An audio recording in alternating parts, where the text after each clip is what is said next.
Ruben, ladies and gentlemen, boys and girls, family, friends, and of course to our honoured guests. Good evening and welcome to a night on the virtual stage to celebrate our Chattanim and Neshei Chayil, Andrew Zucker, Ruben Rodner, Judy Minsky, and Juliet Berman. My name is Elliot Spencer, and I will be your host for this evening. We have some fantastic entertainment lined up for you, and tonight promises to be full of fun and surprises, plus, of course, some wonderful presentations honouring Andrew, Ruben, Judy, and Juliet. Coming up on the screen below is all our social media handles. We would love you to post throughout the evening with photos or videos of you guys enjoying your best bits of tonight's show. You can also post in the live chat here on YouTube, and we will be bringing some of your comments on screen later. Please make sure you use the hashtag A Night on the Virtual Stage on the following social media platforms: Twitter @BoronwoodShul, Facebook @BoronwoodShul, and Instagram @BoronwoodElstree. Don't forget to show us how you are plating up your meals, and just in case you need a little help with that, here is our first video from the fantastic team and caterers of your meal this evening, Eat Me.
That looks delicious. I should just remind you all that all the food should be piping hot before you start.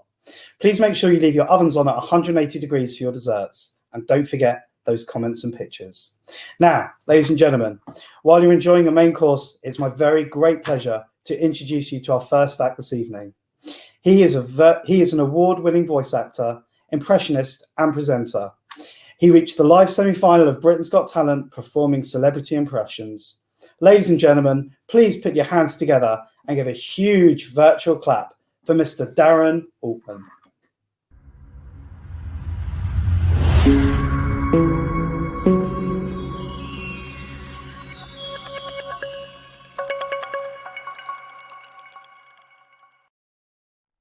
Hello, good people of Boronwood and Elstree United Synagogue. I hope you're well. I'm Darren Altman, and welcome to a little something I call Have I Got Jews for You? Yes, I know that we're here. Oh, firstly, belated Simchat Torah to you all. I hope you had a good one. And I know that we're here today to honour some fantastic people who've done some great things in the community. But I've seen what you've done. You've done a lot of good things for the community. So congratulations to you all. I've just come directly from my mum's down the road. And she's what I call a typical Jewish woman. She really is. She's the sort of person that asks you a question and then answers it before you get a chance so you don't have to. Do you know what I mean? She said, now, Darren, lovely to see you. Have you had lunch? You haven't had lunch. You haven't had lunch. Let me make you a sandwich. What do you want? I've got that lovely smoked salmon you like. Do you want the smoked salmon? I said, to be honest, Mum, I said, I've just had a bite. She said, you don't want that. She said, you want the cheese. I've got the lovely mature cheddar you like. I said, why don't you make me a cheese sandwich? I'll make you a cheese sandwich. I thought, fine. I'll have a cheese sandwich. She said, now what do you want? I said, I've got white bread, but you shouldn't eat that because it bungs you up. I've got that lovely wholemeal. You want wholemeal? I've got granary. But the seeds get between your teeth. They get stuck. Don't have that. I tell you what, why don't you have some mozza? I'll do you a cheese sandwich on mozza. I said, to be honest, Mum, I'm not that... She said, if you got a couple of hours, I'll put a challah in. I'll make you a challah. You like that? I said, oh, Mum, right, I'll tell you what, just make me a cheese sandwich, stick it on some mozza, that'll be fine. She said, I've got some pickle. Do you want some pickle? I've got some gherkin. I've got a cucumber. I said, oh, all right, then I'll have some pickle. She said, you don't like the gherkin or the cucumber? What's wrong with you? You can't win. She said, I've got the lovely, lovely coleslaw. I've got the pickled beetroot you like. I've got a load of that in. I said, I'll just slap some coleslaw on it. I thought I got away with it. I said, anyway, Mum, how have you been? She said, I've been fine. Although I shouldn't say, but my legs, they're playing me up. Now with the legs, this is all I need. She says, would you like a drink? I thought, right, I'm going to have to play this very strategically. If I say a hot drink, she's going to go through a whole range of teas and coffees. If I say a cold drink, it's going to open up a whole can of worms. I said, I know what, I'm not stupid. I said, Mum, I'll just have some water. She said, no problem. I've got Evian, I've got Buxton. She said, would you like strawberry? I've got the flavour water with the raspberries and the lime. You like that? She said, I tell you what, why don't you have some of that lovely Italian Pellegrini, the fizzy water from Italy. You want that? I said, oh, Mum, why don't you just get... She said, you want coconut water? Very good for you. Very good for you, coconut water. I said, just put me some water in a glass from the tap. I'll tell you something. I walked into Mum's stuffed. I now feel like I've got half of Katz's deli inside me. It's unbelievable. But I've been working from home over lockdown. This is my studio. I'm a voiceover artist. It's what I do for a living, and I'm not good in traffic. Although I love working from home, I really do. Oh, there was a horrendous tailback this morning on the landing. My wife came out the shower. I was coming into the studio. That's 30 seconds of my life I'll never get back. It was horrendous. But I'm not good in traffic. I'm really not. I don't know about you, but I'm one of these people that gets very angry and worked up in traffic. And I think the celebrities have got a lot to answer for, because they could do their bit to help, couldn't they? And they don't, you know. It's all very well them furthering their own profile and jumping on the bandwagon on all these causes, you know. Save the polar ice caps, save the polar bears. Oh, save the rainforests. Save the A41. I mean, come on. It'd be very easy for Jeremy Clarkson, wouldn't it, to walk out on Who Wants to Be a Millionaire or Top Gear and say, you know what winds me up? Those people that sit in the middle lane of the motorway doing 55 miles an hour at 2 o'clock in the morning. Some call them middle lane hoggers. I call them idiots. Brian Blessed, you know, it's all very well him being on our TVs and radios selling us every product known to man. But I tell you what, if you were driving down a country lane on the mobile phone and you saw him sticking his head out the window, you'd soon shape up, wouldn't you? You there! Why don't you get off your phone and learn to drive properly? You unconscionable little idiot! Have you no shame? He'd soon change the way we drive, wouldn't he? And now we can observe the elderly, frail, 85-year-old Jewish grandma driving in the fast lane of the motorway doing 20 miles an hour. Now we can observe the sweeping herds of traffic building up behind her as her fellow road users show their dismay. And look at the wonderful, primitive hand gestures we can now see on display. And now observe the wondrous sound of the beeping horn. Does she move over and let them pass? Does she? Yeah, a lot of people think this is a very glamorous job, doing what I do, going from, venue to venue all over the country. It's very showbiz. And actually, I've made some pretty good showbiz friends. Oh, yes. Yeah, only a couple of weeks ago, I was in a hotel in London and I found myself taking a pee next to Gordon Ramsay. Yeah. It was quite surprised. He was in bed at time.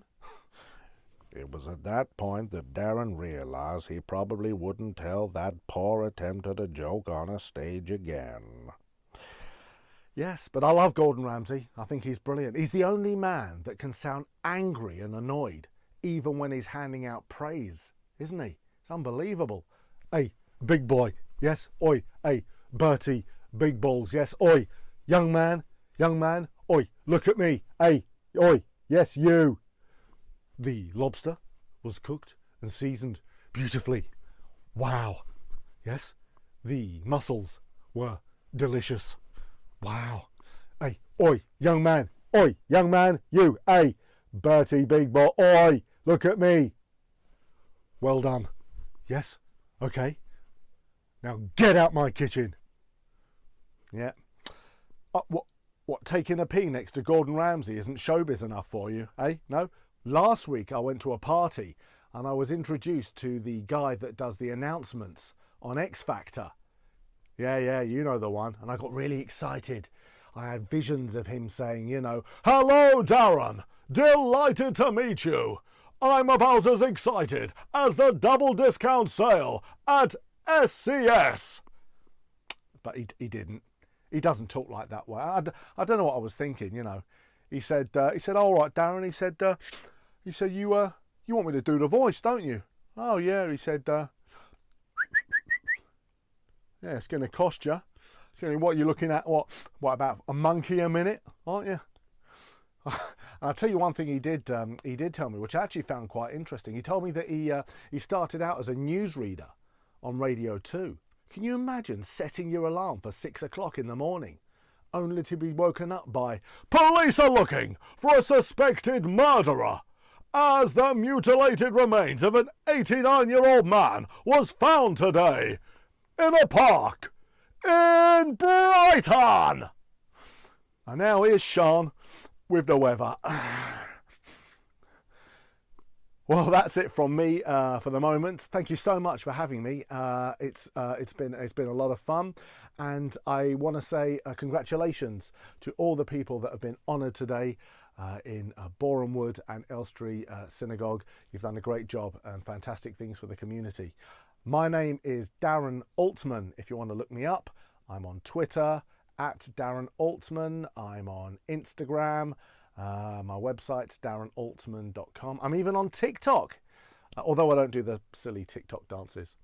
Anyway, take care and have a wonderful day. Speak to you soon.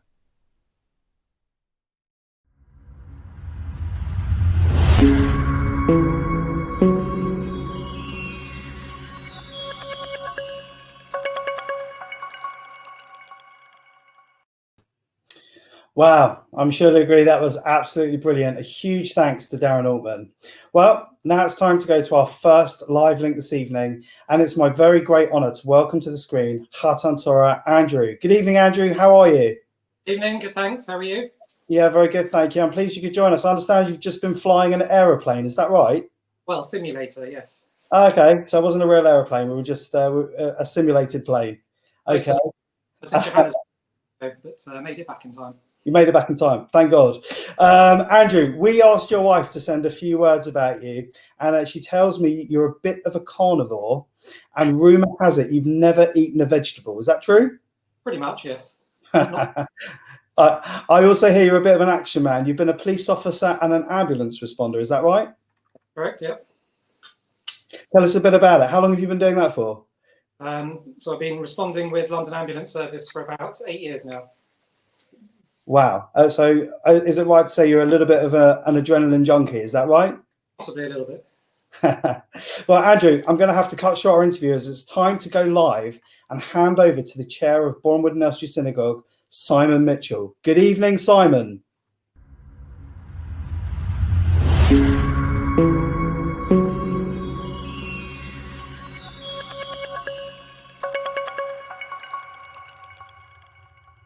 Firstly, let me welcome you all to the virtual celebration of our honorees Judy, Juliet and Ruben.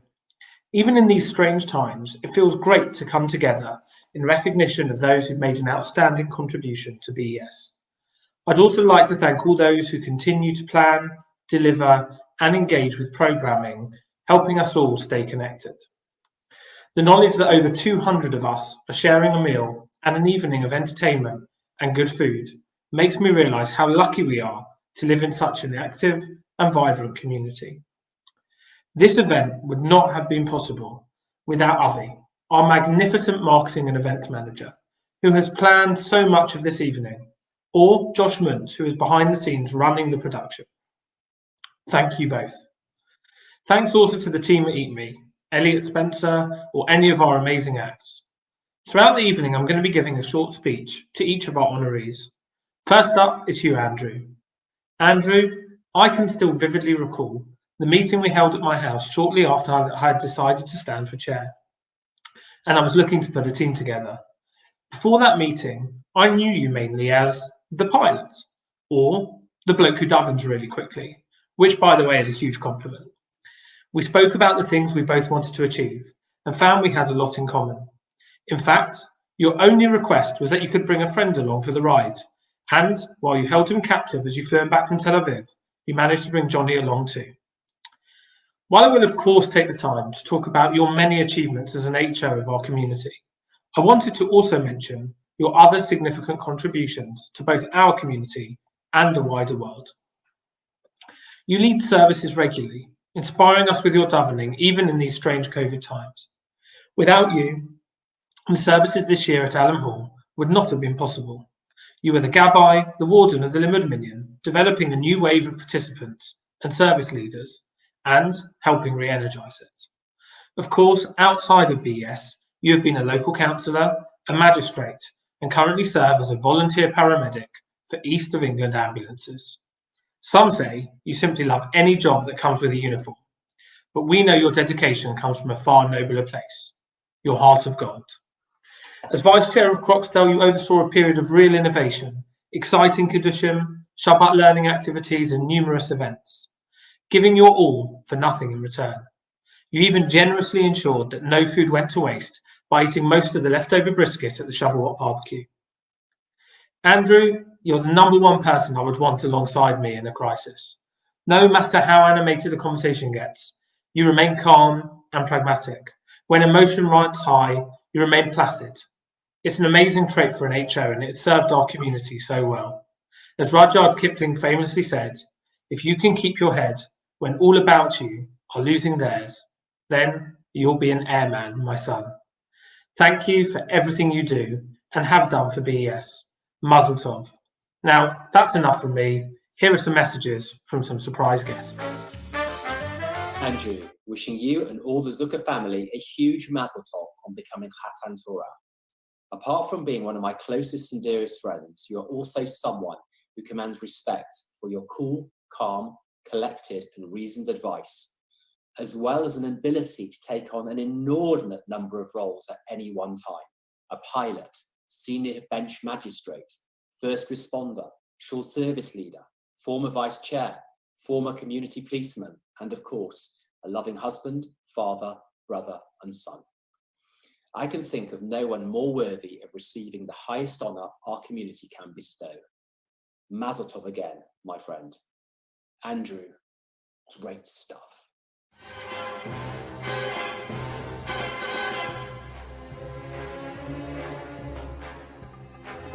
So, Mr. Zucker, you have fallen for our nefarious plan.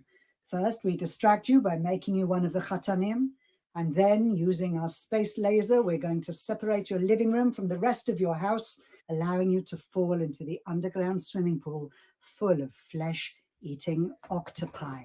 Right? Sorry about that. Mazel tov, Andrew, Marilyn, and family. Lots of love from the N3 Zuckers to the Borehamwood Zuckers. Woo! Lots of love.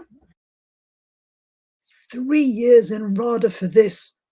Pathetic. Off to Andrew Zucker, alias Noddy, Captain Nod, wishing you a big Mazel Tov on this wonderful, wonderful accolade and honour for being Chatan Torah. I was there when you were first Chatan, and now the honour just keeps on climbing. Wishing you Mazel Tov, lots of health, nachas, and a beautiful future. And Mazel Tov to your beautiful colour as well to Marilyn. And here we go, just a quick Mazel Tov. Andrew, not even a lockdown will stop me from wishing you a very hearty Mazel Tov on this lovely occasion. I want to say have a lovely, lovely evening and lots of love for Grandma. Mazel Tov, Andrew. Mazel Tov, Andrew. It's a real shame that we can't celebrate in the usual style and that we miss out on staying at the Borehamwood Ibis. But really, Mazel Tov on a very well-deserved honour, not just for everything that you do for your community, but also for your work as a paramedic and as a magistrate. And we look forward to you being a hero and flying vaccines all around the world. Mazel Tov. Mazel Tov, lots of love. I wanted to wish you a Mazel Tov all the way from Bristol on becoming Chatan Torah. It's a big achievement and we're all really proud of it. Hi Andrew, we just wanted to wish you Mazel Tov on winning the all-you-can-eat salt beef contest that apparently has been held at your shul. Is that right? No. Wish you Mazel Tov on your award as Chatan Torah. It's a very well-deserved recognition, all your hard work that you do for the community, and we love you very much. I don't know why you're smoking. Mazel Tov, Andrew, from all of us. Hi Dad, just wanted to wish you a massive Mazel Tov on being Chatan this year. I'm on Tel Aviv Beach in your honour. Sorry, that was a bit braggy, but yeah, love you lots, miss you lots, and really sorry to not be with you to celebrate, and a massive Mazel Tov again. Hi Dad, I just want to say a really big congratulations on being Chatan Torah. You really, really do deserve it. Big Mazel Tov to you. I couldn't ask for a better father. Andrew, from the very bottom of my heart. An amazing achievement. Wish I could be there to celebrate with you. Missing you loads and sending lots of hugs and kisses from Israel. Andrew, we're delighted that your shul has honoured you in recognition of everything that you and Marilyn do for your community. We wish you and Marilyn Mazel Tov and hope you have a wonderful evening. A is for Andrew. N is for never waking up before midday. D is for dimple-faced. R is for risk-taking, not. E is for emergency service provider. W is for we love you so much and we'll be friends forever and ever. Wishing you loads of Mazel Tov and please come up and accept your gift.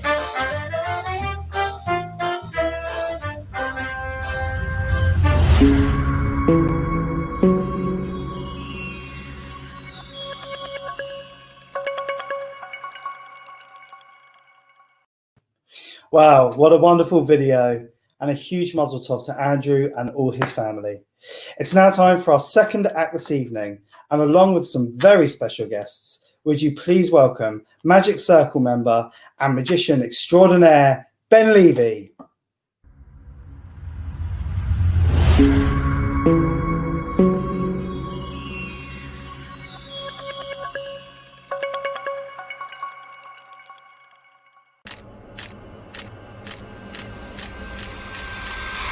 You ready? Let's have a fun show. You prepared to be picked? That's insane! Wait, we're not finished yet. And that is physically impossible. Both cubes perfectly matched despite all the random decisions you've made. I felt excited to watch. It was an extraordinary show. Absolutely phenomenal show. Now, you really could have stopped anywhere you wanted, John. And the card I have in my black envelope. Wow. Four of Hearts. Fantastic. Ladies and gentlemen, magic as art.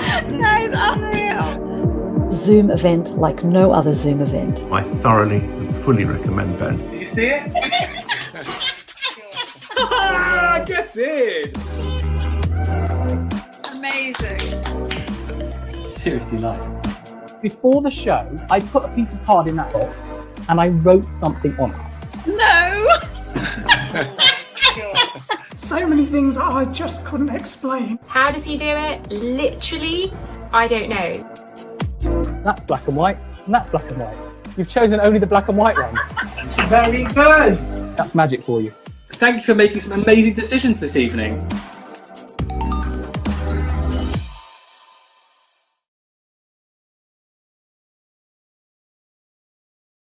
You guys have been fantastic. Have a wonderful evening.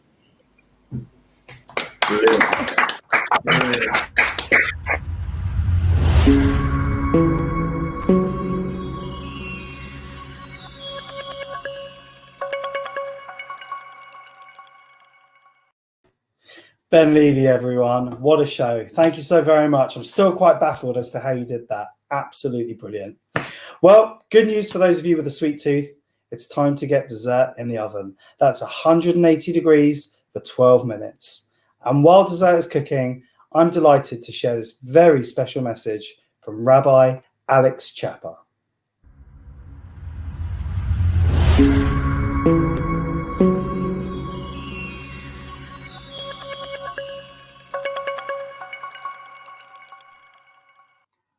Good evening. I hope you're all well and you're enjoying this night on the virtual stage. This is a very special evening of celebration for our Chattanim and Neshei Chayil, Andrew, Ruben, Judy and Juliet. Thank you to those who put in so much work to organize the good food and wonderful entertainment and to make this such a fitting way to celebrate with our honorees.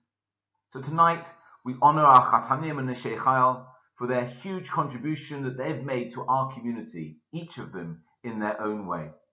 But you know, the truth is that the concept of honor is an anathema in Judaism. As we're taught in Pirkei Avos, misrachet min hakavod, distance yourself from honor. And we learned, al tachmod kavod, do not covet honor. And as the Mesilas Yesharim says, anyone who runs after kavod, kavod runs away from them. But what about honoring other people?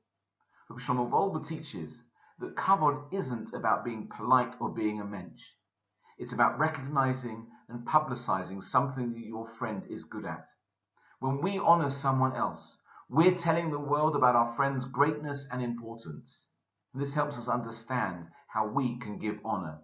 It means that when we see our friends and family, we need to focus on what they're great at. And when we share with them how great they are, and we share it with others, then we're giving honor. And that's what we're doing this evening.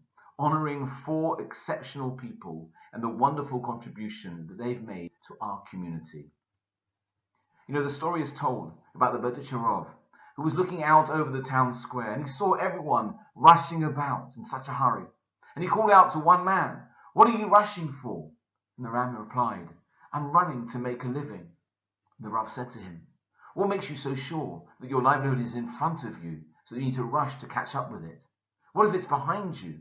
Maybe you should stop and let it catch up with you." Tonight, we stop to appreciate the great blessing our Chattanim and Neshei Chayil have brought to us and our community.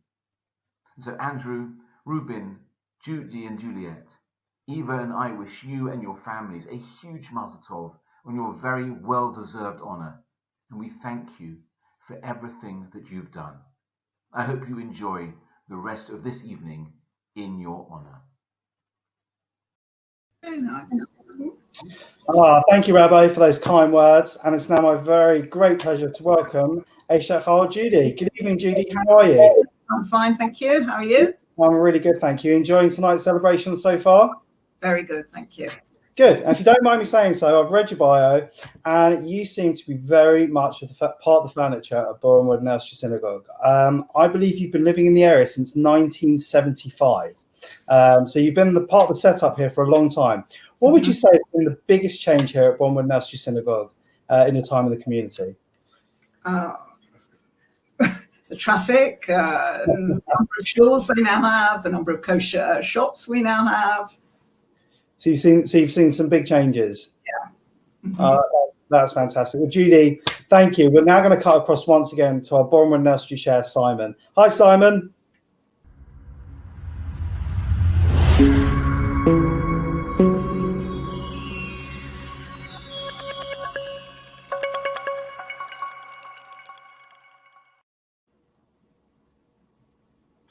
It's now time to say a few words to our Neshei Chayil, Judy Minsky.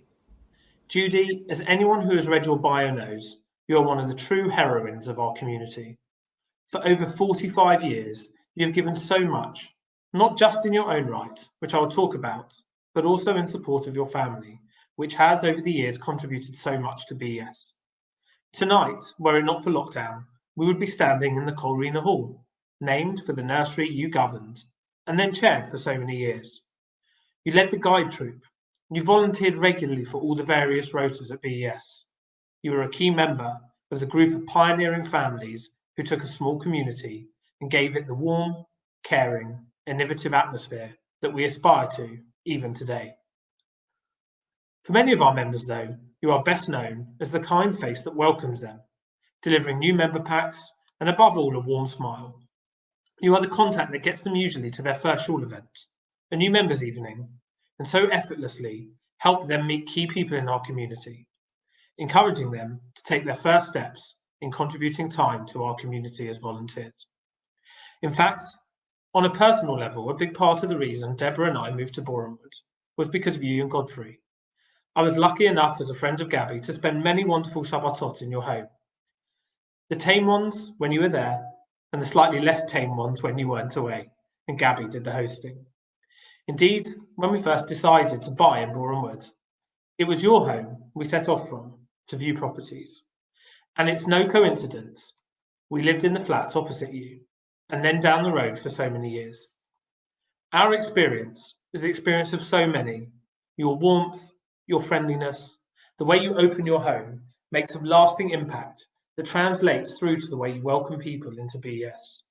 Judy, you embody so much of what makes our community great, and we are so privileged to honour you this year. Mazel tov. We know how much you're missing your family around the world, so we thought they and some other friends should be given a chance to say their bit too. 2, 3, go Mia! Mazel tov, Safta! I love you. Hi, Sasa. Mazel tov. You're getting honored, and we're extremely happy for you. Very well deserved. Wishing you a mazel tov from New York, and cheerio. Hi, Judy. You really deserve this accolade. You're one of those amazing people who don't just talk about doing things, you just do them. And you've done so much for this community over the years.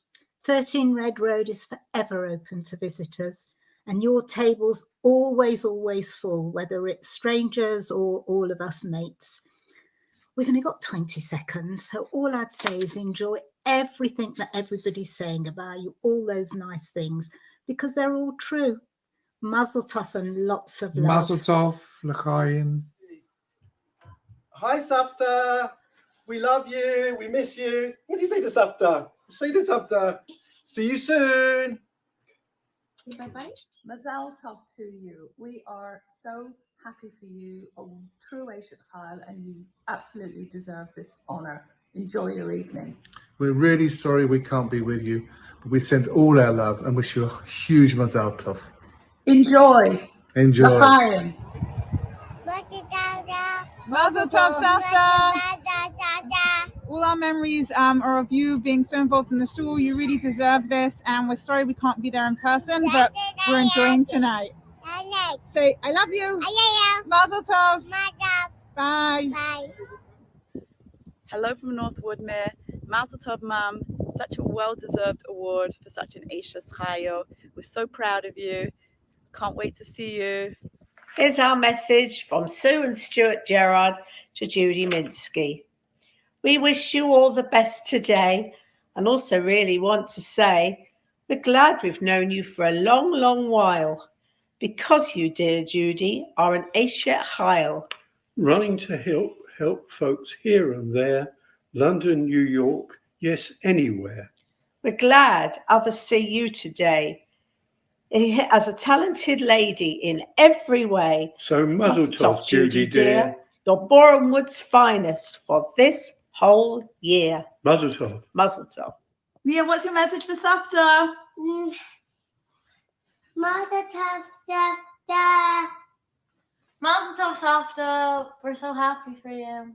You're so happy. Mazel tov, Savta. We're really happy for you. You're a true inspiration for what a Savta is. Everyone together. Mazel tov. Mazel tov, Savta. I miss you so much in our love.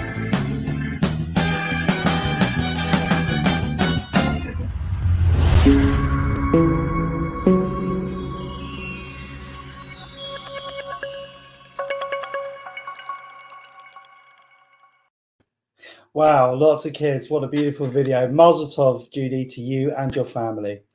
Well, ladies and gents, the time has finally arrived. It's chocolate time. Let's get those puddings out the oven.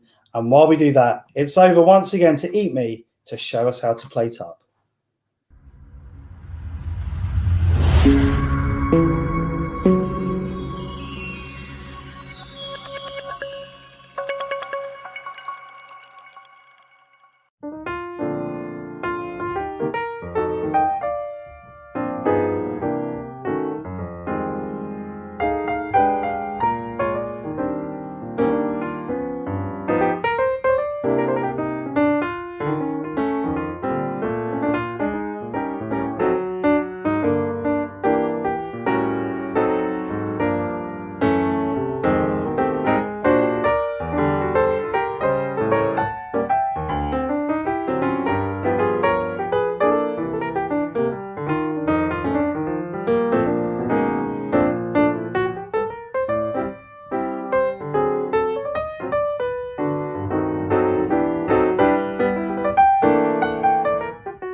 Oh, that looks good. My mouth is watering. Somebody forgot to deliver my chocolate pudding. Right. So while you're all enjoying dessert, it's my very great pleasure to welcome Ruben. Good evening, Ruben. How are you? I'm very well, thank you. How are you? Very good, thank you. Enjoying yourself this evening? Yes, it's been fantastic. The food has been brilliant. The entertainment has been great and compared by you so brilliantly. Good, thank you. And have you posted anything onto social media yet? Have we got any behind-the-scenes photos, anything on Twitter, anything on Instagram, anything yet? Or are we just watching? I've liked a couple of posts on Facebook. Does that count? That's fine. That's absolutely fine. So my sources have told me, well, your wife, Natalie, that you are a famous stage actor back in Norway. Is that right? When I was much younger. Well, so tell us about what productions were you in? I played in Les Mis and Joseph and the Amazing Technicolor Dreamcoat, and something that was staged at the Norwegian Opera. But yeah, a couple of good ones. The Jungle Book was also one of my main ones. Amazing, absolutely amazing. And I'm also told that you're able to speak 5 different languages. Is that right? Not all of them as well, but yes, a couple. Okay, but Natalie said you haven't taught your kids any. Is that right? Oh, they know a couple of words here and there. Yes. She really dubbed you in there. Yes. Well, thank you, Ruben. It's now time to join Simon once again. Hi, Simon.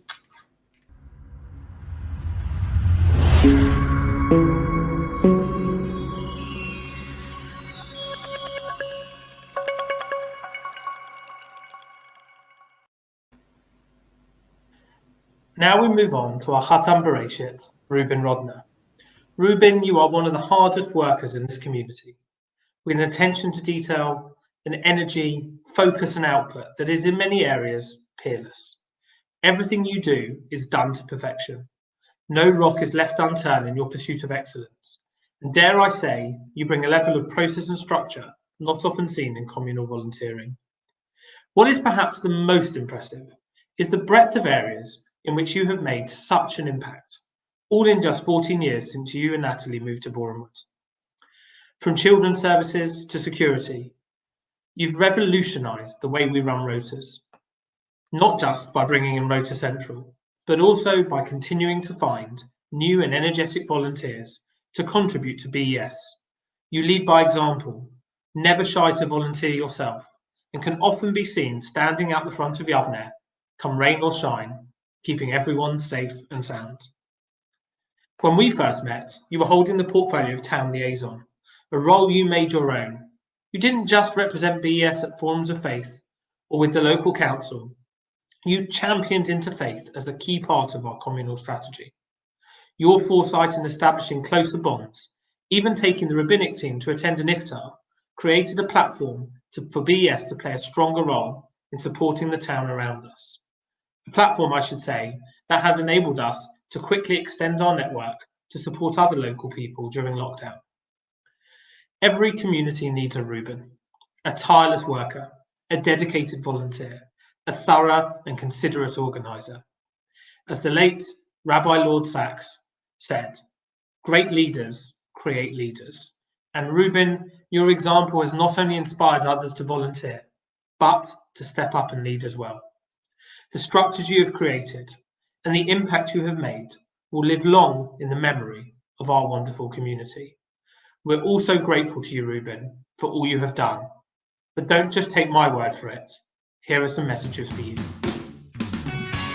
Right, so I've been told I can say something really horrible about Ruben. What's that? Something nice about Ruben? Well, Ruben is not rude to waiters anymore. He's quite punctual. Right, I've been told I've messed this up. I need to read from the pre-agreed card. Ruben is a wonderful man. He deserves to be Chatan Bereshit. I'm very proud of him. Well done. Right, how much do I get paid for this? What? Mazel tov, Daddy, we love you lots. Hey Ruben, just wanted to wish you a massive mazel tov from the beautiful surroundings of Sherwood Forest on the honour of you becoming Chatan Bereshit this year. We always knew you were a Ubermensch. Ruben, mazel tov on your Chatanship, Chatan Bereshit. It's a wonderful achievement for the work you've done for the community. I just wanted to wish you a l'chaim. Unfortunately, I can't do it Norwegian style with an aquavit and a herring, so it's just a classic whiskey, but mazel tov and love to all the family. Hi, Ruben. Mazel tov on being made Chatan Bereshit. Thoroughly well deserved. Best wishes to you and the family. Hi Ruben, mazel tov on being Chatan Bereshit. We're very, very proud of you. All the best. Lots of love. Mazel tov, Ruben. Mazel tov. Bye. Hi Ruben, wishing you a hearty mazel tov. Mazel tov to Ruben and all the Chattanim. Hi Ruben, mazel tov on this upcoming occasion. I know it's been difficult times, but we hope you've been able to make the most of the situation anyway. Congratulations, it's well deserved, this honour that you've been given. And I look forward to seeing you outside Shul on a nice sunny day doing security fairly soon. Ruben, thank you for everything you do to keep us safe when you're on security. Wishing you big mazel tov on Chatan Bereshit this year. Well-deserved honour for you and your entire family. Huge mazel tov. Mazel Mazel tov. L'chaim. Hej Ruben, jag hör att du är Chatan Bereshit. Sug mepes, wo sist du's? Jag vet inte vad det är, men alla keffak. Jag hoppas efter covid att vi kan träffas och ge varandra en ordentlig Teisha Shalosh Taim kram. Until then, Shalom Toivim, Naches mit de Kinder. Vi talas vid snart. Hej. Hi Ruben. Mazel Tov on the wonderful honor of becoming Chatan Bereshit. It's massively deserved. Thank you for all of the great leadership and planning that you do as head of security. And thank you for all of the help that you give the community.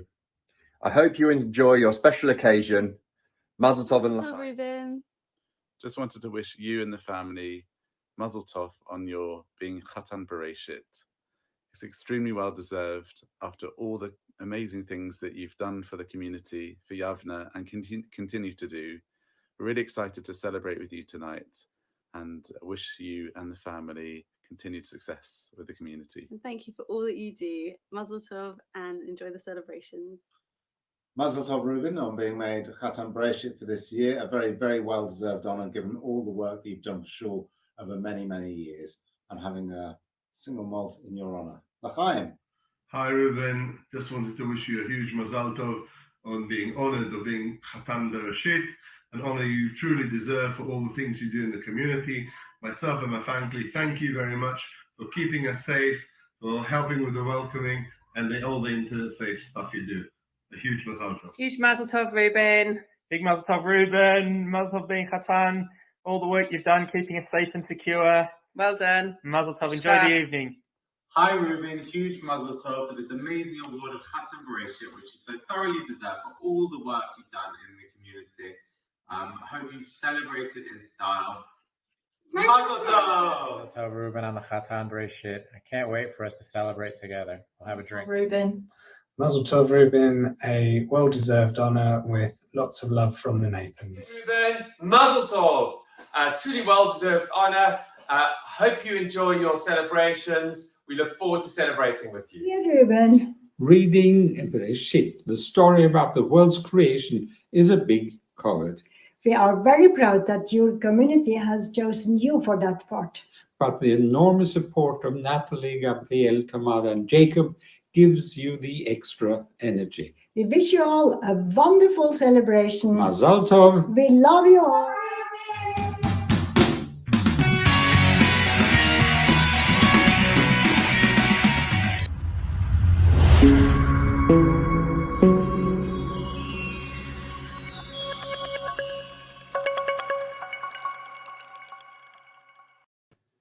Ruben, a huge Mazel Tov to you and your family. We hope you continue to enjoy the rest of the evening. And now, ladies and gentlemen, it's my very great pleasure to introduce our next act. We have an award-winning stand-up comedian, writer and director, and the only practicing Orthodox Jewish woman on the mainstream UK comedy circuit. She's a regular guest on BBC London Radio, and now she's taking to the BES virtual stage. Ladies and gentlemen, put your hands together for comedian Rachel Krieger.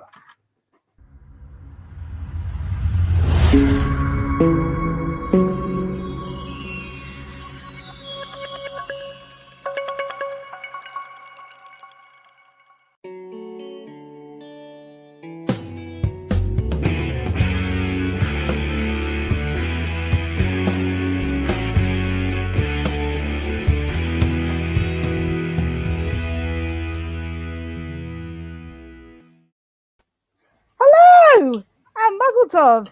Are you guys all aware that I can see you? Just give me a wave if you are.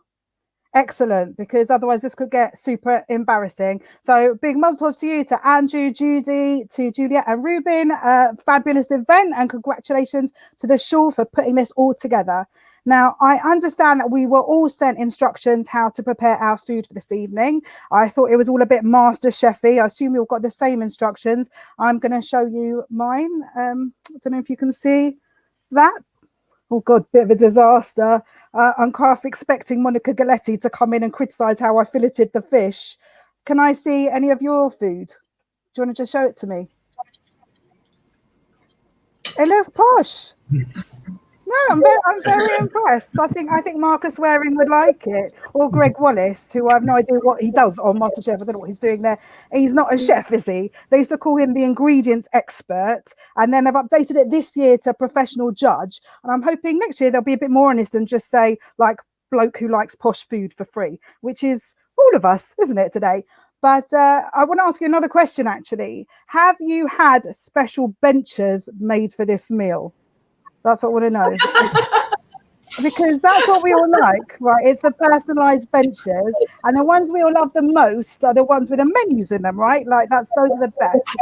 Like, you know, when you get the ones that say roulade of salmon with a melon fan, or pesto encrusted loin of lamb with a red pepper coulis, and an assiette of desserts. But for this event, they'd have had to go into a bit more detail, wouldn't they? Because you all had to do it yourself. So it would have been something like, right, slow cooked beef short rib with truffled mashed potato, and a chocolate fondant with a raspberry sorbet, and a plate, and a selection of cutlery, and a water lily of serviette, and for people maybe my age, a decanter of Gaviscon.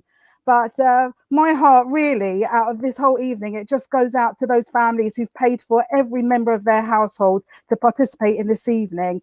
And there's at least one member who's definitely gone to the kitchen and made themselves a bowl of pasta. 100%, I'm guaranteeing. I know who's here.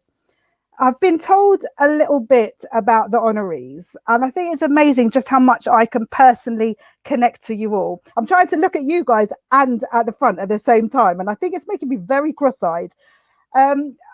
I connect to you a lot. I think for example, right, my mum, she trains a linguist, and then she worked with my dad until they retired. And then at that point, like lots of people, she took up a hobby. And for most people, it's something like golf or bridge, something gentle.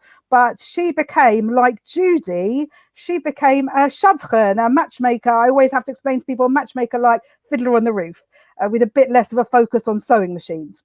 But if she was online with us now, I reckon she'd be on the Zoom version. She'd be looking to see if there were any screens that had just one person on them, so she could pitch at them her wares, which I think are my eldest son and my grown-up niece, who I reckon she keeps photos of them in her wallet and shows them to strangers. Like, this is the kind of merchandise I can get my hands on, right?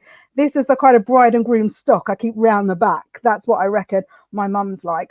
And Andrew, I understand that you've been a paramedic and a magistrate and a borough councillor. You've basically done all the jobs involved in the community, apart from committing an actual crime.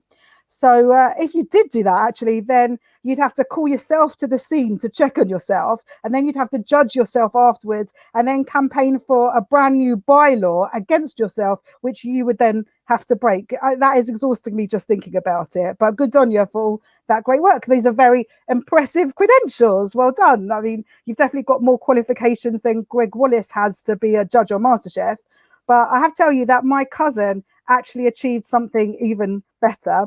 And I think, Judy, you might like this, because, you know, when it comes to Jewish marriage, what you do for a living, it's important, isn't it? When you're making those shidduchim. My cousin has two sons, right? One of them graduated as a doctor. Tick. And the next one, he graduated as a lawyer. Tick, tick. He didn't enjoy it. He retrained as an accountant. Tick, tick, tick. That is the top 3 Jewish jobs in only 2 boys. I think that is very, very impressive. She did an excellent, excellent job. And from what I've been told, Ruben, you've been involved in community security for many years and interfaith work. I hope I've been given the right information. Otherwise, this whole thing is ridiculous. So far, so good. I mean, because the way I look, I haven't had to deal with that much overt anti-Semitism. Generally, people wait to get to know me before they decide if they hate me or not. But I do always try to make a good impression on people outside the community, especially when I'm dealing with members of the public. You know, for example, just before the pandemic, right, I was flyering for what was meant to be the warm-up show of my 2020 UK tour. But in fact, it turned out to be the only show of my 2020 UK tour. And I got chatting to this guy. He took one of my flyers and he said, "Oh, I love Jewish comedians." And I said, "Oh, that's nice." He goes, "Yeah, I'm a massive fan of Michael McIntyre." Now, like, absolutely no disrespect to Michael, but I said that like I know him. I don't know him. But I had to point out that, in fact, his favorite Jewish comedian, not Jewish, right? He got very annoyed with me and he said, "Of course he's Jewish. He lives in northwest London." And I said, "Well, that doesn't actually necessarily make you Jewish." And he said, "No, but he supports Tottenham." And I said, "That's not actually compulsory." in terms of being Jewish. And then he said, well, then he was robbed recently and he had a very, very expensive watch stolen. And I was like, hang on a minute. But then he'd stormed off, obviously thinking that I was a massive anti-Semite. There you go. You can't win them all. And Juliet, I understand that you're responsible for the welcoming committee and all the shul events. I mean, I hope they gave you tonight off. You didn't have to put this together, did you? Oh, that would be horrendous. We are quite involved with our shul and the different events that they organise. And one of the things that we all know, obviously, through lockdown, we've all been involved in doing everything on Zoom. And we got asked with a group of other families to do a kind of Zoom model Seder for some elderly people who are residents in an old age home. So they said it'd be nice to have maybe 5 or 6 families, you know, one in each box. And we'll do a little Seder like you do in primary school. And it would be lovely just before Yom Tov. And it was really, really fine. And because we all had our own separate things to do until we got to Manish Tana, because they said that all of us should sing that together. But, you know, there's like a delay with Zoom. And what happened was it sounded, everyone was like a few seconds after each other. It sounded like the world's creepiest musical round. Honestly, it was like the background music from a Nightmare on Elm Street spin-off that they'd set at a Seder night. It was really dreadful. But here we all are at home. I'm not going out gigging anymore, so I don't have that thing where I constantly have to reintroduce myself to strangers like night after night, because I do have to often explain that this isn't a pirate thing, it's a Jew thing, right? Like, I'm not a hoy, I'm oy vey. It's very, very different. I'm just one of those blonde ones who walks amongst you unnoticed, not trying to steal your treasure. And covering your hair, you all know it's a thing to do with being religious and Jewish and married. But for me, it's also become my signature style, you know, like my trademark look. And the irony is, I suppose, it's a way of showing my roots. When I started performing, I thought this was going to become my thing, you know, my USP. But annoyingly, no one has made a big deal out of this at all. It's quite frustrating for me. I mean, Bruce Springsteen, he puts on a bandana. He's on the front cover of Rolling Stone, isn't he? What do I get? Nothing. Harry Styles, he puts on a bandana, fashion pages of Heat straight away. What do I get?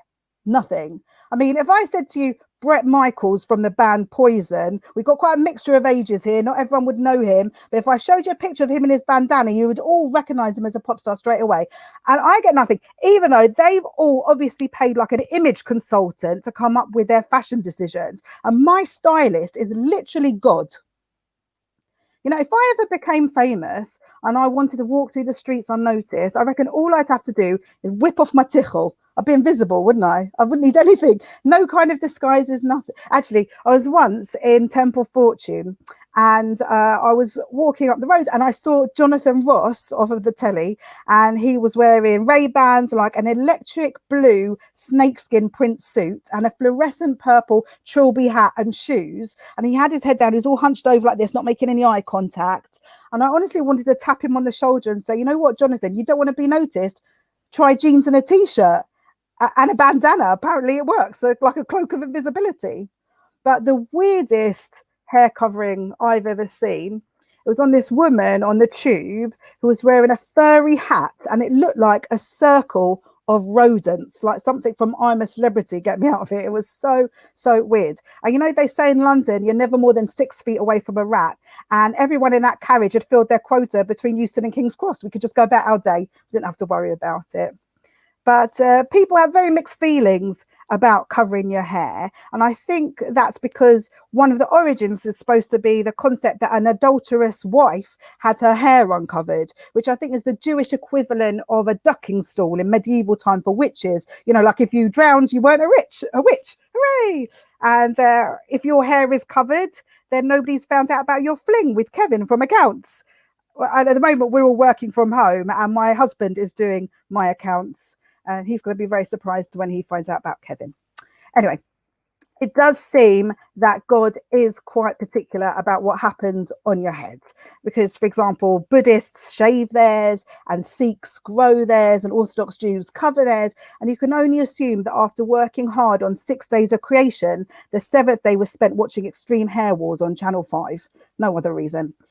And I don't know, actually, I'm talking of television, I don't know how lockdown has felt for you, but for me, it's felt like I've been living in the Big Brother house, but with my immediate family as all the contestants. And apparently you're not allowed to set them shopping tasks, and you're not allowed to vote them off and evict them. That is illegal. They've all had to stay here. And in the first lockdown, homeschooling was a massive nightmare because I've got a teenager at home, and I was getting emails about emails from the school about his unfinished work. And I don't know what they expected me to do about it. I was going to give him a detention. He's stuck in his room. I said to him, you know what? This is what I said to my son. One day when you have grandchildren, this period of history is going to be like on their GCSE syllabus. And they're going to say to you, Zayda, I've never said Zayda like that in my life. I'm putting that on for you. They're going to say to you, Zayda, what was it like during the pandemic? Like, they've gone back in time to old East End Jews, haven't they? I don't know why that's happened. Zayda, what was it like in the pandemic? And you'll just say, I've got no idea because I spent every minute on my computer shooting zombies. And then every so often, my mum would come up, give me a plate of fish fingers with a ketchup swirl. I don't know. Lockdown is sending us all a bit crazy, I think. I actually had to challenge a parking ticket recently from the boulevard, coincidentally, like round your way. And I ended the email, stay safe. Do you think I really want them to stay safe? I'll give you a clue. Not really. And we've also been trying to help our neighbours with shopping and things like that. And last time I was popping out, I asked anyone if they needed anything. And one person said, I just need 5 basic things. I will message you my list. And I thought, no problem. I was going to the little Tesco Express. And this was their list, no word of a lie. Bag of potatoes, packet of chicory, a tin of macadamia nuts, a pint of goat's milk, and Rexel Staples size number 56. And I thought I was doing them a quick favour. They obviously thought I was on Challenge Annika or something, a bit crazy. I'm slightly worried, actually, that before I was a bit too disparaging about my kids, because I am a proper Jewish mother and I have that aggressive level of pride known as nachas, or as my phone auto corrects it, nachos. I mean, nachas is that overwhelming sense of pride that we have in the achievements or really just the existence of our children. And may we all have much nachas from them. That's my blessing to you. Whereas nachos are a savoury snack. And may we all have many nachos. Why not? They're very, very nice. No problem. But when it comes to parenting, like all Jewish parents, I am laser focused on the nachas with my children. So that's why the school stuff is so annoying. I'm totally focused on the nachas. Let me give you a good example. Right. My oldest son, he is now an accountant. Such nachas. And he moved out of home not long ago, and we went to visit him in his flat. And I noticed that in his bedroom, he is using the same deodorant as his dad. And I thought, oh, such nachas, he's still so attached. And then I saw in the bathroom, he's still using the same shampoo that we use as a family. It's in our family bathroom. And I thought, oh, such nachas, he's still so attached. And then I went into the kitchen and he had an apron with massive long strings that went all the way back to my kitchen. Such nachas, he's still so attached. But it's interesting, isn't it? Because outside the community, they don't use this terminology, right? Non-Jewish people, they just talk about mum strength and being a tiger mum and the sort of supernatural strength that you might get if your child was in danger. The example they always use is that they could lift a car up off their child. I don't know why that's the example, but I want to reassure you, regardless of what I said about him, I could totally lift a car up off either of my children. I mean, they'd have to do something really bad for me to run them over in the first place, but I would have that car off in the blink of an eye. No problem. I mean, one thing that hasn't changed for me during lockdown is that I binge watch a lot of television. I mean, my excuse used to be that I was traveling all the time, so I watch Netflix. And now my excuse is that I'm at home all the time, so I watch Netflix. So you can say what you like about the pandemic, but TV-wise, it's been a win-win for me. And my favourite shows have always been the ones about the risk of impending disasters. You know, I've been doing zombie apocalypse material for 5 years. And I'll be honest, I never expected that it would eventually make me like a topical comedian. But my favourite show, I don't know if you've seen it, one of my favourites anyway, it's called Doomsday Preppers. Have any of you seen Doomsday Preppers? I recommend it to you. You got to watch it. It's brilliant. Bits of it on Amazon, bits of it on Netflix. Amazing. It's Americans. Of course, it's Americans. Americans are expecting the end of civilization as we know it. And the preppers are basically storing their provisions and ensuring their families have got enough to survive for at least a year. We all know how to do that now. All you had to do was go to Tesco's in Boreham Woods like about 3 months ago. You knew what that was like. Anyways, they gather all their provisions and then they're judged by a panel of experienced preppers. And I'll be honest, I've always wondered how experienced they can possibly be, because this is, to my knowledge, our first apocalypse. Anyway, they're judged on these 5 categories, right? Food, water, shelter, security, and what they call X factor, which I can only assume is how well you can entertain everybody when you're stuck in the bunker during those long nuclear winter nights. And just because I think you might be interested, actually, the highest score ever achieved on Doomsday Preppers was by a guy called Brian Smith, who got 78%. And when I did GCSEs, 78% was a C, but in Hasmonean, where I went, that was known as a Jewish Mother's D, just FYI. Anyway, I realised that the main reason I enjoy that show so much is because I really identify with this idea of stocking up food for at least a year, because that is really every Jewish household, isn't it? And we have judges who come in and make comments and opinions on what's in our fridges and what's in our cupboards, don't we? Because that's every other Jewish person who visits our Jewish household. And one of my friends once asked me, like, what's that deal for you? Like, what's the thing about having all the food? Why do you always have food on you when you go anywhere? What's it all about? And I said to them, after I thought about it for a bit, that I think it must be because my grandparents were German British refugees. So a bit of me always wants to have everything in just in case the Nazis come. Because you're going to want to offer them something nice, aren't you? They're visitors, aren't they? And because it's 2020, first you probably have to check if they've got any allergies or intolerances. I mean, we all know they had at least one intolerance, right?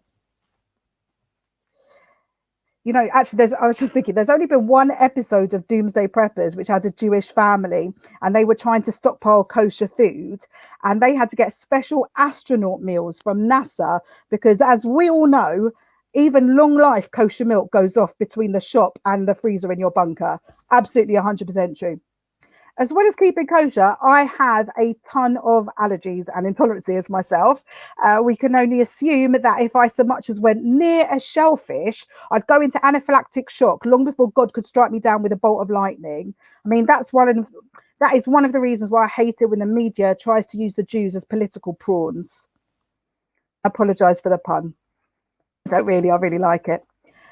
The only thing I've got left to spark joy in my life is gluten at the moment. Like, if a doctor said to me, and I mean an actual doctor, not a member of my family who assumes they have enough medical knowledge to be a doctor without ever getting a qualification, but a real doctor, if a doctor said to me I had to give up gluten, and I'm talking no more challah on Shabbat, no more donuts on Hanukkah, no more little pastries called something in Yiddish with the word chuch in the middle of it, I don't know.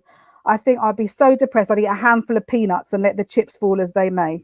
I mean, I'm also allergic to latex, which some people find quite funny, but it's much less of a problem for an Orthodox Jew. I'm just going to let that one sit there for a minute. But this has been lovely. I'm very privileged because I get to perform at a lot of Jewish events and different charities all over the country sometimes, and all over the world now that we do it online. And I just thought I'd end by sharing with you one of my favorite things that ever happened, like the biggest privilege that I had, which was to perform a couple of years ago for the Holocaust Survivors Centre at their Hanukkah party. Imagine being invited to that. It was amazing. And I turned up and the director came to meet me, and she said to me, "Hi, Rachel, just got a quick question for you. Do you mind me asking, what is the subject of your set? What kind of things are you going to talk about?" And I said to her, "Oh, well, okay. The first bit is just a load of stuff about Jewish food. It's really funny." And she went, "Oh, the thing is, Rachel, some of our members during the war, they suffered extreme deprivation, and I don't know how they're going to feel about it." So I was like taken aback. I went, "Oh, okay. Well, the next bit is all about how I was the victim of identity fraud, and we had these really stupid people who'd hacked into our account and they changed my name to something else and whatever." She went, "Oh, the thing is, Rachel, some of our members during the war, they had to change and hide their identity, and I don't know how they're going to feel about it." And I was like, "Right, okay." The last bit is just family stuff. It's just stuff about my parents, my kids, my husband, that just standard stuff. She went, "Oh, the thing is, Rachel, some of our members during the war, they were separated from their family. I don't know how they're going to feel about it." So I said to her, "You know what? Rather than have me rewrite a whole new 45 minutes of material 5 minutes before I have to go and perform it, why don't I do what I've already got planned? And then if you see anyone getting upset, just give me a wink like that, and then I'll move on." because to be brutally honest with you, however badly I go down, I am never going to be the worst thing that's happened to those people. You know what? I assume you've been a lovely audience. I wouldn't be able to tell. Certainly the Fort Honorees, you've been a lovely smiley audience. It's been nice to have you here. Thank you for tolerating me, and enjoy the rest of your brilliant, brilliant evening. Good night.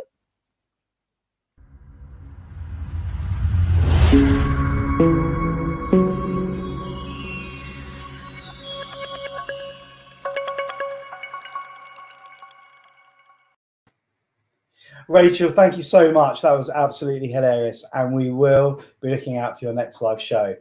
Joining us now live from Bournemouth is Neshei Chayil, Juliet. Good evening, Juliet. How are you? I'm all right. Can we hear you? You there? Yep, you're there. Brilliant. Juliet, I hope you enjoyed tonight's show. Actually, while I was reading your bio, I found out that we've got some things in common, actually. I went to Holland House, although I wasn't the head girl. And I absolutely love peeling and eating pomelos, and I'm told you take the peeling very seriously indeed, and too right. One thing we don't have in common, though, is line dancing, and I believe you've been on prime time BBC. Tell us about it. You would have seen it, obviously. Everybody watched it. What show were you on? It was on Mandy, a comedy called Mandy.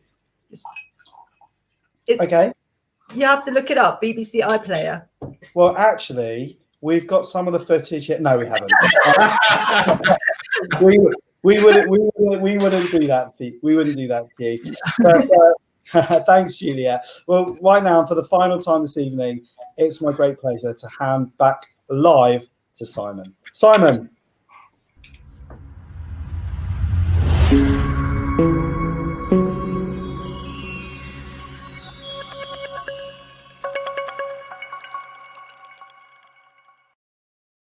Last but not least, Juliet.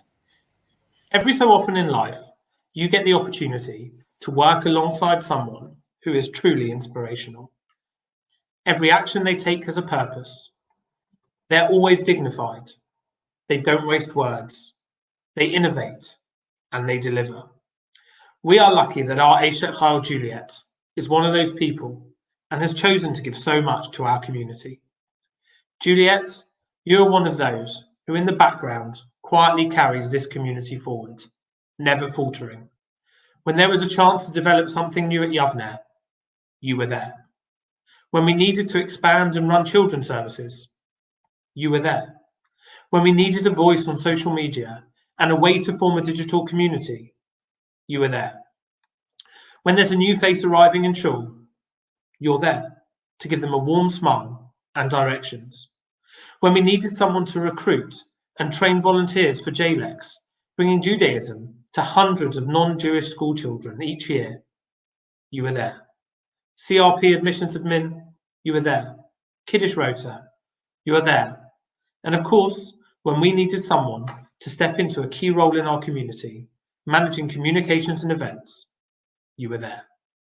Among all your strengths, I should also point out that you are annoyingly unflappable.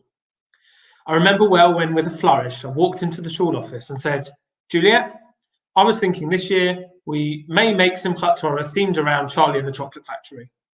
I was really proud of my crazy idea, and I probably expected to be talked down a little bit. You looked up, processed for a second, and then simply said, okay. You then went on to meet the challenge and enhance it with creative flourishes and tremendous organisation. I know from the rabbinic team, the office team, the caretakers, and the rest of the HOs and volunteers, we felt so secure in the knowledge that with you, everything would be okay. It gave us the confidence to plan and push further in our innovation, and you shaped the role, which is so key to the delivery of our community ethos. If ever a person has defined our values, care, inspiration, innovation, and togetherness, it's you, Juliet. I know you don't like the attention, so I'm going to be quiet now, but let me finish by wishing you Mazel Tov and handing over to a few others who want to wish you well. Hi, Jules. You've always been my Neshei Chayil, and now deservedly honoured by our community that you've put so much into. Love you, Mazel Tov. Mazel Tov, Juliet. Lovely, Juliet. Of course, you've always given so much to our wonderful community, including those brilliant children's services at which you remained remarkably calm throughout. You and the rest of the Berman family continue and have always been a tremendous asset to our community, and more so, tremendous friends. Thank you. Mazel Tov. Mazel Tov. Hello, Jules. It's so good to be with you on Zoom. We want to wish you a big Mazel Tov on your award, which is truly deserved for all the hard work and dedication that you've given to the community. Love from us both, and hope to see you very soon. Bye. Bye. Lots of love. Bye-bye. Mummy's done so much for the shul. She always seems to be working on something for the shul. And so she really deserves this. So, Mazel Tov. Mazel Tov on being Neshei Chayil this year, Jules.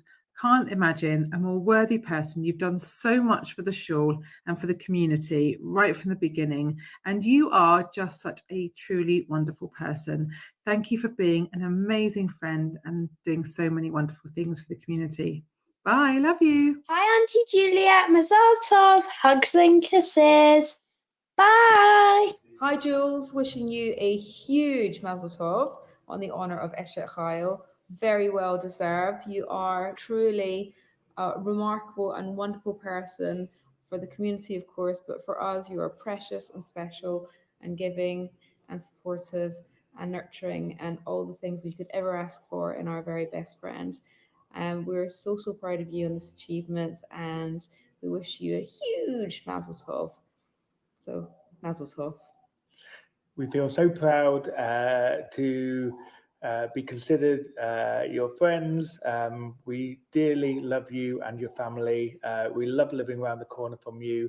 And we just wish you a huge Mazel Tov on this special occasion, and that you've been rightly acknowledged for all the amazing efforts that you've done for our community. Lots of love. Bye. Mummy, you've done so much for the shul in the past 13 years. You've been on the Kiddush rota. You love to do welcoming. You've been on the children's service rota. You love to do welcoming. You invented tea in the park. You love to do welcoming. You worked in the shul office for a while. And guess what? You love to do welcoming. And that is why you so deserve to be the Neshei Chayil this year. Mazel Tov. Hi, Juliet, and Mazel Tov on this special honour. It's really well deserved. We all think you're incredible, and you've done amazing things for the shul and for the community, also for your family. And I'm really proud of you, proud to have you as a sister and all the things that you've done. Enjoy your celebrations. Mazel Tov, Juliet. Hope you enjoy your evening. You do so much good for everyone. Such a good friend, working for the community, also for Shine for Shani and for so many other good causes. Very well deserved. Hi, Auntie Juliet. Mazel Tov. Hope you have a nice day. Ba-ba-ba-ba-ba. Juliet is the daughter everyone dreams of having. Like Mary Poppins, she is and always has been practically perfect in every way. Kind, caring and generous, and totally non-judgmental. We are lucky to have her. I can testify to the fact that Juliet learned to be this way from early childhood from her mother Janice and all her adoring grandparents, who are no doubt looking down on all of this with immense pride today. To become a leading light in her community is testament to Juliet's courage, resilience and popularity. To be honoured by her community in this way is absolutely no less than she deserves. Juliet, we are all immensely proud of you. Hi, Jules. Mazel Tov. Mazel Tov on your Simcha. On your Simcha. We love you. We love you.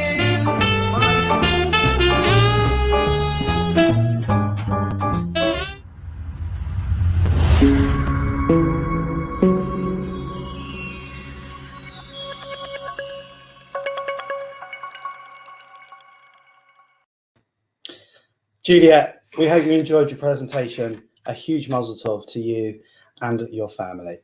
Well, ladies and gentlemen, it's now my great pleasure to introduce our final act for this evening. Nick Gartland is an actor musician who graduated from Guildford School of Acting. He recently joined a new indie pop band, Out at Sea, and got radio plays on BBC Introducing during lockdown. Rhys Evans is also a recent graduate from Guildford School of Acting, performing in regional and touring theatre groups, BBC radio plays, adverts and voiceovers. And tonight, they'll be performing a medley of West End favourites as the grand finale. We want to hear you all singing along, and don't forget to post some videos online if you can. Take it away, boys.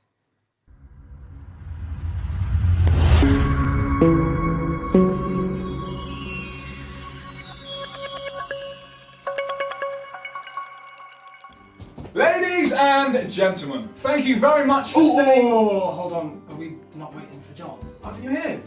No, John's Oh, come on! Ladies! It's DIY next door. Everyone's doing it during isolation. Let's do it again.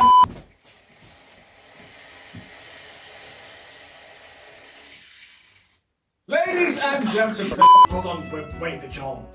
Oh no, John's not here. They spent all their budget on a magician. You are here tonight with the one and the only Nick Garty. And the one and the only Rhys Evans. So sit back, relax, and enjoy the show.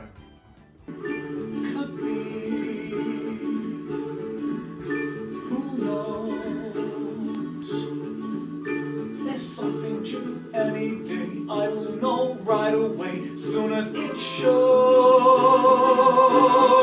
They're making cannonballing down from the sky, gleaming its eye bright as a rose. Who knows? It's only just out of reach, down the block on a beach under a tree. I got a feeling there's a miracle Jew gonna come through, coming to me. Will it be? Yes, it will. Something's coming, something good. If I can wait, something's coming. I don't know what it is, but it is gonna be great. With a click, with a shock, phono jingle, door will knock. Open the latch. Come on, something, come on in. Don't be shy, meet a guy, pull up a chair. The end is coming, and something great is coming. Come on, deliver to me. Will it be? Yes, it will. Maybe just by holding still, it'll be there. Something's coming, I don't know, but it's soon. Catch the moon, one-handed catch. Around the corner, or glistening down the river. Could be. It's only just out of reach, down the block on a beach. Maybe tonight, maybe tonight.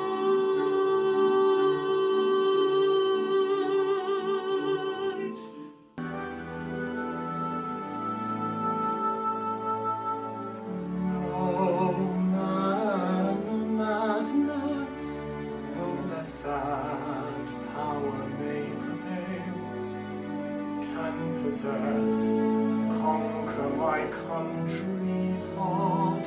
They rise to fail. She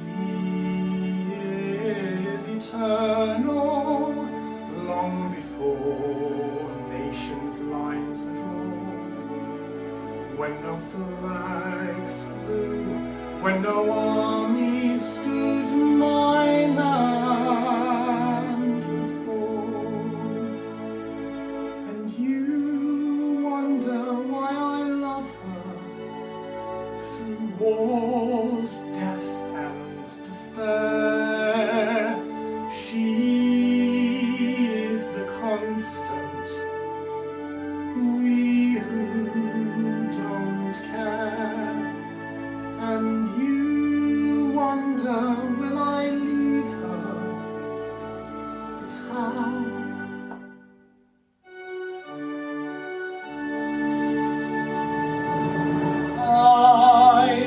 cross over borders, but I'm still there now.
Wonder of wonders, miracle of miracles, God took a Daniel once again, stood by his side, and miracle of miracles, led him through the lion's den. Wonder of wonders, miracle of miracles, I was afraid that God would frown, but as he did so long ago in Jericho, God just made a wall fall down, and Moses softened Pharaoh's heart. That was a miracle. When God made the waters of the Red Sea part, that was a miracle too. But of all all God's miracles, large and small, the most miraculous one of all was that out of a worthless lump of clay, God has made a man today. Wonder of wonders, miracle of miracles, God took a tailor by the hand, turned him around, and miracle of miracles, led him to the promised land. When David slew Goliath, yes, that was a miracle. When God made his manna in the wilderness, that was a miracle too. But of all God's miracles, large and small, the most miraculous one of all is the one I thought could never be. God has given you to me.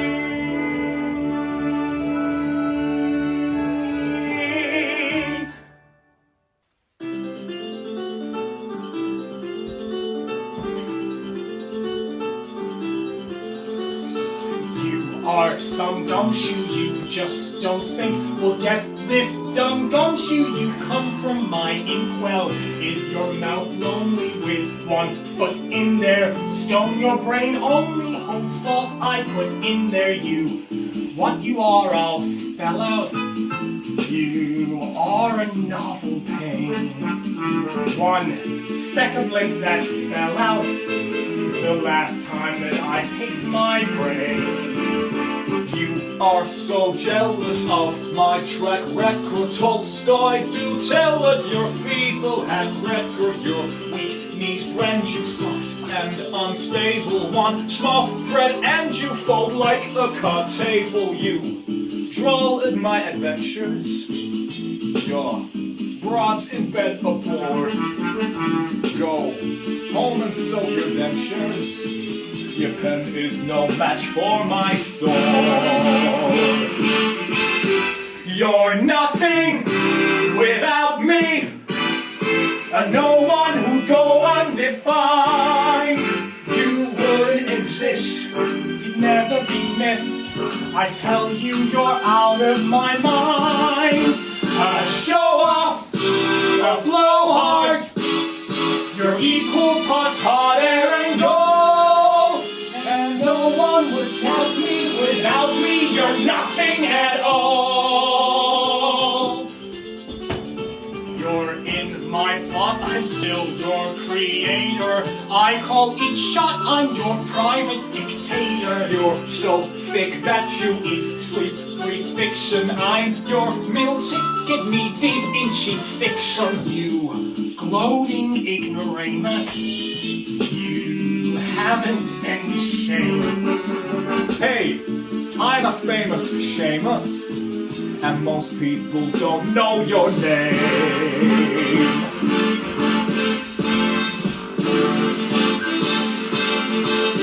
You're nothing without me. Without me, you just disappear right into thin air, and no one would care or notice you ever were here. A puppet, an upstart, a loser who's destined to fall. I'm everything you always wanted to be. Let's deal with the issue, you wish you were me. You're nothing without me, without me, you're nothing at all.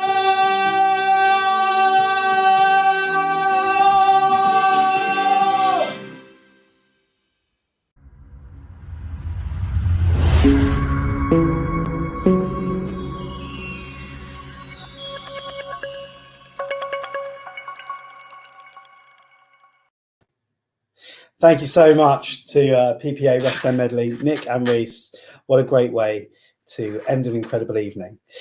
We would like to thank the following people, and I'm sure you'll join me in a big virtual clap for Eat Me Catering for the delicious food, Abigail Goodman, our BS Marketing and Events Administrator, Josh Moon, who's the tech guy that you're never going to see, for all the behind-scenes editing and production for this evening's show, to Darren Altman, our impressionist, Ben Levy, for a magical performance, Rachel Krieger for having us in stitches, and of course the previously mentioned PPA West End medley for singing us off in style.